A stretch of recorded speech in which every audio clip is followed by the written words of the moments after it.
Dance Blue, one of the great events they hold on this campus.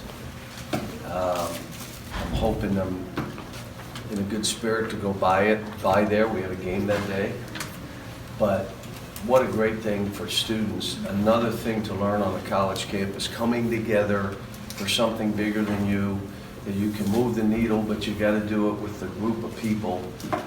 So that event's the 29th, and I'm excited for the kids. Yes?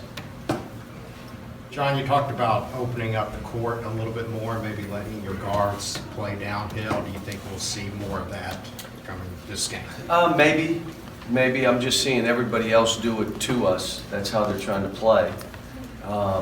We've got some things that we're doing that can lead us into that. But the other side of it is, you got this kid on the team that, geez, when you throw him the ball, good stuff happens for us. It's a kid. Nick Richards. So in a way, you want to say, let's play to our strengths. Our strengths may be different than their strengths. But you know, when you're in games and you're seeing people do certain things, you're saying, well, I wonder if we could do a little bit of that. John, is it at the Vandy game, you said at halftime, you reminded the guys, let's go to Dick, let's play through Dick. Why do you think they got... Well, what I said was, all right, they made 8 threes. We had some bad rotations. We missed 5 one-footers. This is what the score should look like.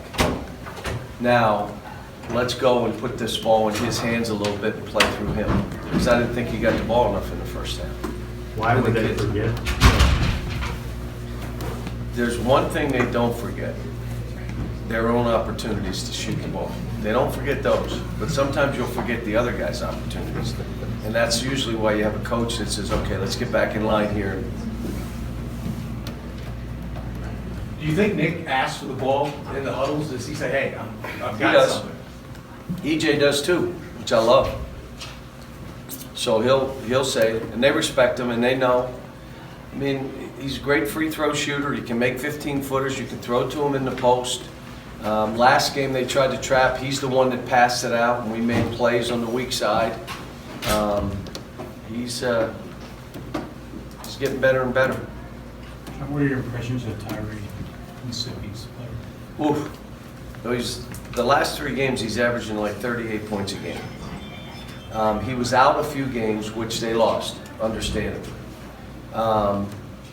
That he makes everybody on the court better. And he defends, he tries to steal, he does, he's good. He's, you know, in our league, you know, how many guys are like him? Not many. But, you know, he's playing well and somebody that we better keep an eye on. How is Nick handling being Nick? You know what I mean? The guy that we're going to go to. He's good. He's building his own confidence through demonstrated performance. He's doing it. He's not delusional. He's on the court. Anytime he starts to slip, he's got a whole staff all over him. Like, I may walk in the gym and he's on the treadmill. And I'm thinking, wow, isn't that great? He's out there conditioning. No, he came in half speed and Kenny put him on the treadmill. All right, you don't want to do this? Get on the treadmill. So we're not letting up on him. We're not letting up on Tyrese. We're trying to hold and Ashton accountable. They're all responding. I mean, we got a great group of kids. My message yesterday, I showed them a place late in the game where Ashton went over and he and EJ were laughing and Ashton kind of grabbed EJ by the head and they were laughing with each other. And I said, look, this is a team that you care about one another. Play for your brother more than you're playing for you. Play for each other. You should feel a sense of responsibility in how you play, not for you, for them. Because when you leave us and you think every team's this way, good luck. They're not all this way. And you have a team full of guys. I said, last game we were at Tennessee, every one of you in this room were happy for Keon and for Johnny. You understand it's not always like that? And so play for each other. Don't worry about you. Just know I need to be respectful of all this stuff, and I have to be make sure I understand I'm playing for my teammates is more than I'm even playing for me. How do you get your bigs to kind of gain that confidence? I mean, what do you tell them that they have to do that you're seeing in Nick and EJ in a sense?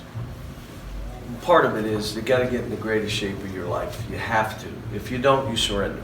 And the minute you start surrendering, you have no confidence. It's like a boxer going in, and I'm ready, and after you start, your arms come down and you get punched in the head, well, you now have no confidence. You may be on your back too. You have no confidence. That's the first step to fighting. If you want to battle, the first battle you got to win, the battle against yourself. Like when you want to let go of the rope, when you think, I got to stop. The first battle is battle you. And when you defeat you and you beat you, it's a little easier going and trying to beat another guy. So that's the part of it. And it takes guys time. How about this? To do that is really hard and really painful. So will you test other ways of doing it before you go to that? You do everything you can to stay away from that pain and that work and that sweat. Let me just shoot more balls. Let me shoot jump shots. How about just play me more minutes and I'll try to pass? I know I can't do this, so let me just be a passer. Well, you got twice as many turnovers as assists. I don't think that's a good one either. I mean, I got to get in shape and the pain and the sweat and the hurt. It looks like it. Okay, let's go. I mean, they're going to do whatever they can to see, and sometimes they get enabled, people around them. If he just let you shoot more, if he just played you more, if he let you do what he lets him do, there's no... Get in the greatest shape of your life. Then get on the court and build your own self-image, your own self-esteem, your own self-confidence through what Nick has done, demonstrated performance. Now, he goes in a game and he doesn't work. He doesn't play low. The other guy plays lower than him and beats him to every ball. And now you say, what happened to Nick? He tested the water. The other stuff is really hard to do. He was trying to do it an easy way. There is no easy way. How much does it help having three guys that can shoot a high percentage of free throws in a critical game situation? Well, I think we got a lot of guys that can make them, and down the stretch, I would feel pretty good. The issue for us is we're playing with 3 point guards. Our decision making late in the game should be better than anybody else's team in the country. It should be. Now, it hasn't been until the last few games, but why wouldn't it be? If you're a point guard, are you trying to make the hardest play? Are you not seeing what the game is? We need to, if we get something easy, fine. If not, we're going to work the clock. Are you not thinking with us? Are you just exchanging baskets? You're not thinking basketball? Part of that is us and me as a coach training them to finish these games off. And it takes time. This is all, talking to a coach today, this is all a process. They all have to go through it. Let me tell you the other thing they have to do. They have to fail, and sometimes miserably, because they have to learn, am I going to blame everybody and be delusional, or are the people around me going to blame everybody? Or am I going to take account of what just happened and own it and then change it? And then as you go through this sport, when it happens again, you know you can do this. I can work through this. Versus it happens for the first time and all of a sudden you just crumble and then you can't play. And they've got to fail some. I mean, it's an important part of the process. Cal, what did you see from Ashton in the last game with some of that decision-making and his low Made turnover? easy plays. He wasn't trying to do crazy things. He was more disciplined. He also subbed himself. He played 31 minutes instead of trying to play 37 minutes, which means in that extra 5 or 6 minutes, that's when the play comes way back, both defensively and offensively. So, I love the fact that he subbed himself. A report came out earlier this week in regards to NCAA, ACC, and Big 12 paying lobbyists on Capitol Hill for player compensation. You had the hearing Tuesday. What do you make of all that? Tell me again what just happened. So, an AP report came out on Monday saying that the NCAA, the ACC, and Big 12 all spent money towards lobbyists in regards to player compensation. Coming up, they had a hearing Tuesday in regards to that. I didn't know. How did the hearing go?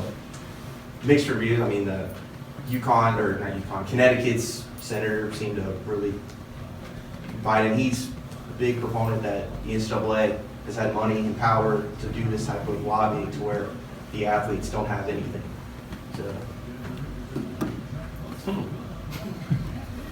I didn't know about it, I didn't know they had a hearing, I didn't know who's done what, so it's hard for me to comment, other than I keep coming back to, if you do right by the kids, you're doing right. There's no level playing field. That's done. I just read today that Ohio State's athletic budget was $210 million. $210 million. I believe Sacred Heart in Connecticut, who's in the same Division I, I think their total budget for athletics was $9 million. Let me explain. There is no level playing field. So throw that away. All right, how do we take care of the kids? And when you say that, and if you're talking name and likeness, you're talking 50 kids around the country, 100 kids. So you don't want to throw everything out for 100 kids, but it is going to be different. When they leave campus, do they take stuff with them? Do you let them use stuff for their parents to travel? I mean, listen, here's what I would say. I have 1 degree, barely got it. 1. I was the first Prop 48 coach. They made me sit out my first year. Said, not smart enough. Let's get in a room. You got 15 people, 20 people with 3 college degrees, sometimes 4. You can't get in a room and figure this thing out. There's no level playing field. Don't throw out the baby for the... How about that one? I swear to you, I could get people like me, very dumb people, in a room and we could come up with something. Right now, I got one issue. I got to coach against Mississippi Saturday, so I have no time to think about all this stuff.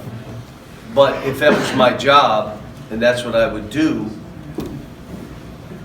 come up with some ideas. I don't want to comment. I want the NCAA to say, here's what we're planning on doing, then I'll comment. Let them go through the process of doing it. At the end of the day, I told you all the tea leaves, that I think it's going to end up in Congress, and it's the only way it'll work, because you can't have 50 states having 50 different laws that oversee college. It won't work. So now let's get back to how we got to do this. John, on a lighter note, why did you go back to the suit and tie?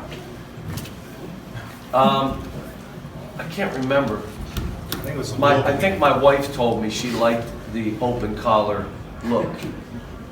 So I said, really? So then I started wearing a tie. Happy Thanksgiving. No, Merry Christmas. What are we in? Valentine's. What is it? Valentine's. Oh, happy Valentine's Day, Ellen.